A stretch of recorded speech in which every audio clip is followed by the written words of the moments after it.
Hello everyone, I'm Coach Frannie and welcome to Christian Couples Couch.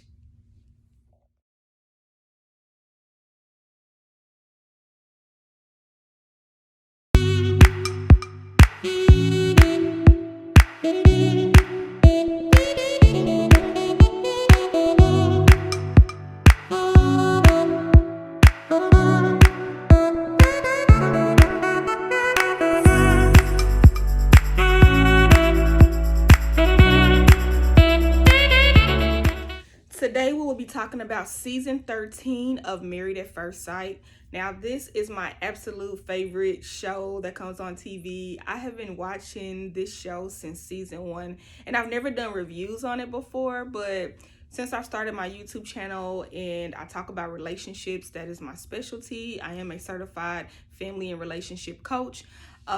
This is a show that I feel goes right into what I do.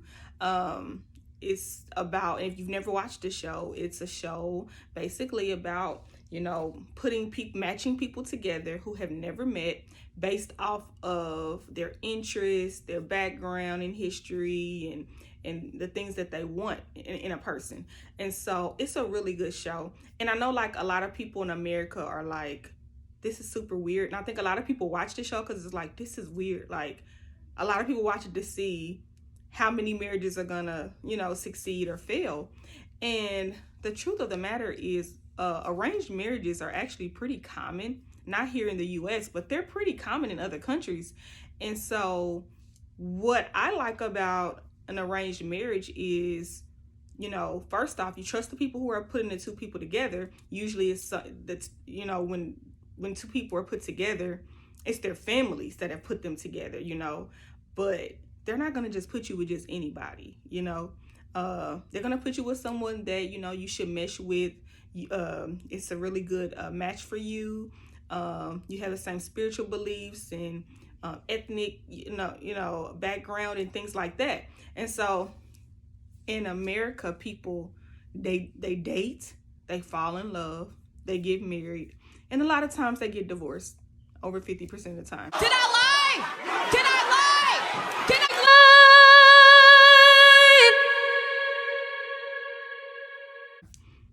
There's a divorce. Whereas, in some other countries where they believe in arranged marriages, they marry and they get to spend the rest of their lives dating and falling in love with each other. And I think that that's beautiful. So this show is awesome. I love it. So here we are, season 13. Like I said, I am a Married at First Sight connoisseur. I love this show. I remember every couple that has succeeded, every couple that has failed. And so I'm going to go ahead and recap season 13. But before I do that, I want to talk about each couple first and tell you what I think about the couples and if I think they're going to make it. I want all the couples to make it, of course, but that never happens, right? So let's start with Michaela and Zach. Okay, we're going to start with Michaela and Zach. Michaela and Zach. First of all, these both people are very attractive. I'm going to look at my notes because I don't want to miss anything, okay? So Michaela and Zach, I feel like Zach really wants a family, right? He comes from a family where his parents have been married for 28 years, and that is to be commended. I love to see families survive. And so he has an example of what commitment and dedication looks like. And I love that. So Michaela, I feel like she really wants to be led. She kind of talked about, her father, who was killed, I believe, in a car accident. But I remember she said that, she remembers one time she had an issue with her car and she called her dad and he came to, fix the issue. And that was so important to her. And I think that's important for all women to be able to depend on their husbands to take care of them, and your father is that man in your life before you have a husband. And so the things that your father does for you, you look for that in a husband because a man is supposed to, protect and profess and provide. And she gave examples of how her father did that for her. And that's what she wants in a husband. And I feel like Zach can very well give that to her because he has an example through his father, you know, and his strong family ties, and he has parents who would hold him accountable if he were to make a mistake, you know, and give him a voice of reason if they were to have issues, you know, through their marriage. Now, my red flag though with Zach is that he says, I hope this is my first and last time falling in love. So Zach has never been in love? And now you're just gonna get married? You've never been in love, and you jump from never being in love to being someone's husband? You don't have very much experience. Like, if I believe that failed relationships, you date people and, the relationships fail, and then you find the one, and you know that this is the one. But the reason that you know this is the one is because you had all the ones who were not the one before. And so you had experience, and you got to see this is not what I want. So that when you do see what it is that you need, you like, yep, this is the one. And so he hasn't had those experiences, but I hope that the example that his parents have set will make up for his lack of experience. But I could see there possibly being some childish moments, and homegirl, what's her name, Michaela, she just doesn't seem like she gonna play too many games. So I feel like she knows what she wants, and so we'll see how that turns out. I really do wish the best for them, but we'll see. Okay, I'm gonna go to Mirla and Gil next. I believe I'm saying her name right. Mirla and Gil. Okay, Mirla and Gil, both very attractive. They both have Latin backgrounds, okay? I think that they're going to be physically attracted to each other. I believe sparks are going to fly. They're going to be physically attracted to each other as soon as they see each other. I don't know if they will connect emotionally, though. We'll have to wait and see that, because I just I see how attractive he is and how attractive she is, and and they both seem to really be into fitness and things like that, but I don't know about the emotional part. I know she comes from a background where she saw domestic violence growing up, and so she really needs a husband that's going to be protective and gentle with her. He is a fireman, so that's a very honorable job to have. He saves lives for a living. And here she is, a woman who has, been scarred from her childhood and has experienced a lot of pain. So she needs someone that's going to be gentle with her, and that's going to be able to, be her knight in shining armor. And I hope he will be that for her. The verdict is still out on Gil, though. I don't know how I feel about him yet. I'm just keeping it real. I'm not sure. We'll see. I mean, I hope I'm wrong. I know he a fireman and all that good stuff, but I don't know yet. We shall see. Next, we have Bao and Johnny. Okay, I'm excited about this couple. Bao and Johnny. I don't know why I'm so excited about this couple. I feel like maybe, okay, before I go into episode 1, I want to talk about what I think about both of these two people, okay? So,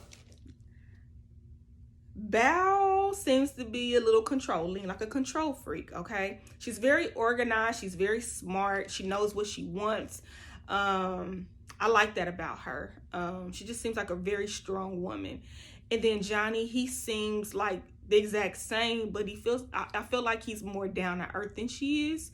But in Bao's defense, like, she really does come off as a control freak, and that very well could be why she's 35 years old and she is still single. No relationship has worked out, because I feel she's looking for perfection. And the reason I think she looks for perfection, and that is a flaw. Yes, it is a flaw, because you will miss out on blessings if you're always trying to find something perfect, because it's not going to happen. A person can be imperfectly perfect for you. But if you're just always looking for perfection, you will find yourself alone and lonely. And guess what? You're not perfect either. But I believe that the reason that Bao thinks the way she thinks is from her childhood. It stems from her childhood, right? Because she talked about how when she was younger, she was bullied and made fun of because she struggled to learn to speak English. And she also said she was very poor.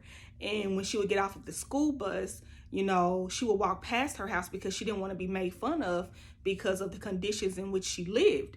And so I think if you grow up like that, and so you make it up in your mind, like, I'm going to be successful to where no one can ever make fun of me again, to where, you know, no one can view me as insignificant or treat me as if I'm insignificant, because I'm going to be the best that I can possibly be. And I think that thinking is what has molded her to be the woman she is today. And while that's great, it can also be a flaw. It can also cause her to miss out on great things, because she now has become this perfectionist and could very well, you know, see one thing that she doesn't like in a man and just run off like, oh my gosh. And so I'm hoping that that's not going to happen. I want to talk about Johnny. I like Johnny. Right now he's my favorite. Okay, that may change, but right now he's my favorite. I believe that Johnny will be a really good husband for Bao. He comes from a similar background, and he's organized, he's hardworking, he's very smart. And the best thing about this season, the very best thing about season 13 is that it's in H-Town, which is where I live, okay? It's in Houston. And I'm watching the show like, do I know any of these people? Do any of them look familiar? But I don't. So far, they don't look familiar. I don't recognize any of them. But that's the best thing about season 13. But anyway, they both went to schools here in Texas, and so they met. They didn't know that, you know, they were going to meet someone that they knew from the past, but they met before when they were in college like 10 years ago. So on episode 1, you know, they're the first couple to get married. And so, you know, I thought it was so funny. Like, she kind of threw like a little temper tantrum before the wedding. Like, oh my gosh, she gave me a sports related gift. Oh my goodness. I'm like, see, Bao. See, Bao, that's why you've been single. You're too picky. Now you want to control the gift that the man gives you. Well, if sports is important to him and he gave you something sports related, you can't just receive that. That is so small. See, it's those little small things. She's such a detailed person, which is fine. But even the smallest, something like that, she freaked out. So I hope that he can be that balance for her, because I was like, she's being really ridiculous right now. This is why you've been single for so long. Yeah, that's a problem, because not too many men gonna put up with you being that petty. Like, they're gonna be like, you know what? You're too much. I'm done. I'm out.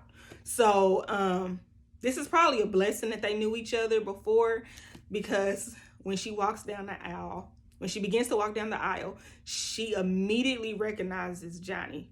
I don't think Johnny recognized her immediately, because when he was looking, he was like, wow, she's beautiful. But it didn't give me, I know her vibes. And so as she's walking, she's like, oh my gosh, it's Johnny. Listen, this woman is so detailed, and she pays attention to every single thing, that she remembered this man's name from 10 years ago. I honestly don't think he remembered her name immediately.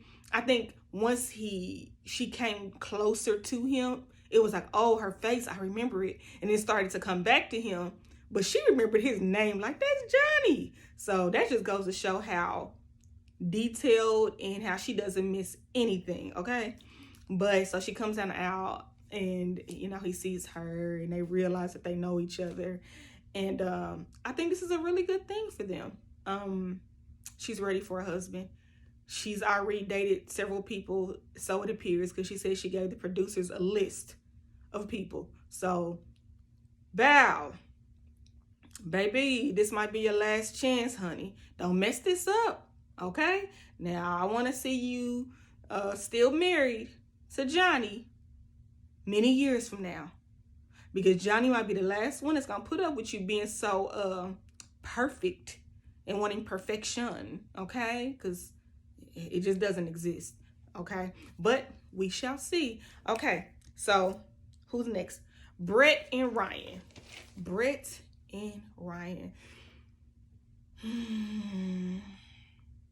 Why did they put these two people together? You know, sometimes I wonder if they put two people together on purpose because they know that it's not going to work and they feel that that will give the show the drama that it needs, because these two people are not going to make it. I mean, I hope they do, but I'm pretty sure it's just not going to work. Brett, and Ryan. Brett and Ryan. Brett is still a player.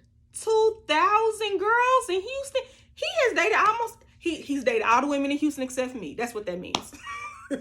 I mean, but seriously, 2,000 women? And then he has the nerve to say, I dated all those women, but I was looking for the right one. No, you weren't. You were looking for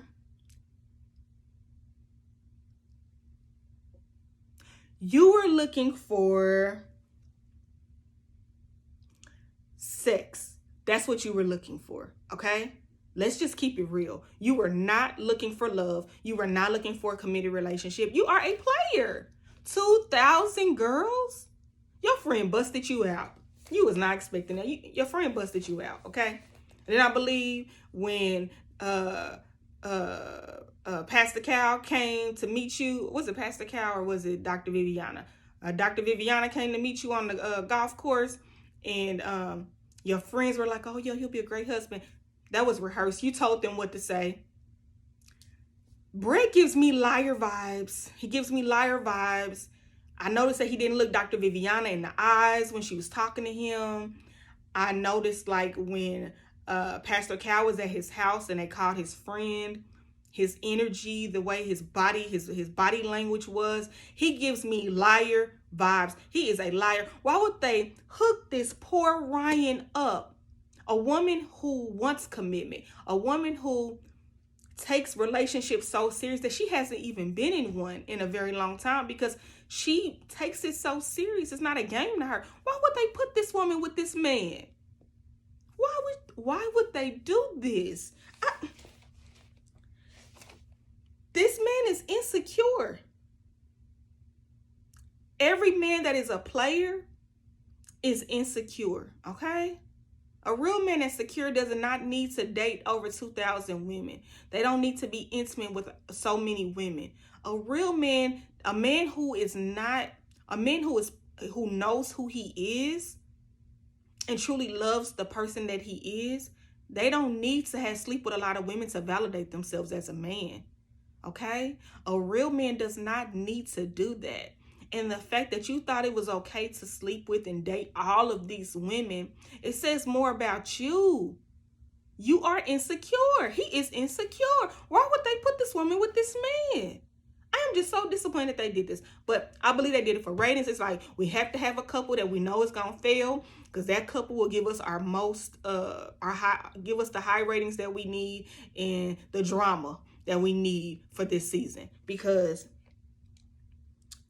they say opposites attract, but this, I don't see it. Poor Ryan. I mean, I want to believe the lies that he's telling. Like, I'm ready for a wife. I felt really bad when he started talking about his friend who died, and he's saying that, now, he looks at life different and he realizes that, life is short. And I really hope that that's the truth, but I don't know. I don't feel it is. I do believe that he had an awakening when his friend died, but I don't think that it's going to translate in this marriage. And another reason why I don't think that this marriage is going to work is because I don't think Brett's going to be physically attracted to Ryan. I don't. I think Ryan is a very beautiful young lady. I really do. But I don't think he will be physically attracted to her. And that's a big deal. We've seen this before in previous seasons. Someone not being attracted to the other person to the point where they could not even really get to know them and give it a chance. And then we've seen it where they have, like season 1. We've seen it where, I can't think of her name right now. Jamie. I think it's her name, Jamie. but I can't think of her husband's name off the top of my head at the very moment. But very first season, she was not physically attracted to him at all, and now they have been married for several years and they have 2 beautiful children, and I like them a lot. And so it can happen that way, but that can only happen if one person is not full of themselves and they are truly open to receiving this person and what they have to bring to the table. But Brett just doesn't strike me as a man of very much substance. I just can't see it. You dated over 2,000 women in Houston.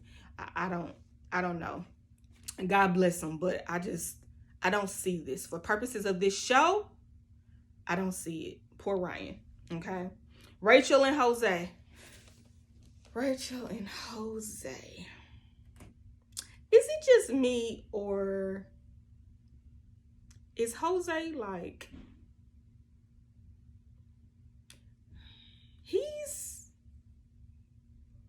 did you see his house? It's immaculate. Most men straighten up. They don't really clean like that. Even men who like my husband, he is super clean. Like, he is super clean. And when he cleans, it don't look, our house doesn't look immaculate like that when he does the cleaning. Like, I always have to go back behind him, like, okay, he cleans like a man, you know how men clean. Even men who are super clean, they clean like men, like they straighten up. And his house was just immaculate, and it was just, it's almost like he's too perfect. Like, I can see him being easily like turned off from Rachel, because she's not as, as tidy as him, and she's not as like this perfectionist as he is. I mean, they could compromise, but it's something about Jose. I can't quite put my finger on it, but I think Rachel, I don't think it's just that Jose's gonna like find issue with Rachel because he's looking for something perfect and for her to be perfect like he is. But I don't think Rachel's gonna be feeling Jose that much. He just seems, like, and women want like a man that's gonna be like, manly man, and he just seems to me like he's gonna like complain a lot. And I don't know. But those two, I just don't feel that one's gonna work either. Okay. I think I've covered all of the couples, right? So for season 13, we have Mirla, Gil, Zach and Michaela. We have Bao and Johnny, Brett and Ryan, Rachel and Jose. Out of these 5 couples, Bao and Johnny, I honestly think only Bao and Johnny are gonna make it. I think only Bao and Johnny are gonna make it. But there's a chance that Mirla and Gil can make it also, if they put in the work, and she can feel protected and safe with him, and and I don't know. I know, like, she makes more money than him, significantly larger amount of money than him. I don't know if that would be an issue for her or not. But Michaela and Zach could make it also. I kind of feel like initially I feel like initially they may be okay, but then I think it's going to get a little bumpy. But I feel like if they both really stick it out and they're committed to this experiment, I feel like it could work. There's a possibility. But no way, Jose, for Brett and Ryan. It's not going to work. And I don't see Rachel and Jose working either. I just don't. And like I said, I hope all 5 couples make it, but that's not going to happen. So just stay tuned for episode 2. I can't wait to give a review and see. They may have like 2 more couples get married on episode 2. So I can't wait. And I'm just super excited that Married at First Sight is back. Yeah. So, comment down below and tell me what you think. If you're a fan of the show, let me know who you think will make it and who you think won't make it. But I'm telling y'all, Jose, I don't know. I feel like Jose has some secrets. Those secrets are gonna come out. I don't know. I could be wrong. But it's just something. It's something about him. I don't know what it is, but it's something. I don't know. Anyway, comment down below. Tell me what you think, who you think is gonna make it. And we look forward to episode 2, and I will be doing a review on episode 2. So make sure you subscribe, hit the notification bell so that you are alerted when I do my next episode. I talk all things relationships on my channel, all things relationships. Yes, I will be reviewing Married at First Sight, but I also talk about all things relationships, marriages, friendships, families, mother-daughter issues, father-son issues. I talk about the importance of relationships surviving and the importance of reconciliation for relationships that you truly need. And I also talk about toxic relationships and how you can protect yourself and forgive someone and yet still protect yourself, because that's very important, right? And so, yeah. So thank you so much for watching this video, and I'll see you again soon. Bye.